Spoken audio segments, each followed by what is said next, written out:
गुरुवारी केस का धू नयेत. एक अक्कलकोट नावाचं गाव होतं. त्या गावात एक श्रद्धाळू बाई होती. ती रोज पूजा करत असे, पण गुरुवारी हमखास केस धुत असे. हळूहळू तिच्या घरात कारण नसताना खर्च वाढला. मन अस्वस्थ राहू लागलं. पूजा करूनही समाधान मिळेना. एक दिवस तिला स्वामी महाराजांनी विचारलं, गुरुवारी काय करतेस? ती म्हणाली, सगळं, अगदी केसही धुते. स्वामी हसले आणि म्हणाले, गुरुवार हा गुरुचा दिवस आहे.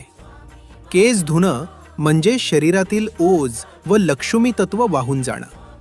त्या दिवसापासून तिनं गुरुवारी केस धुणं थांबवलं.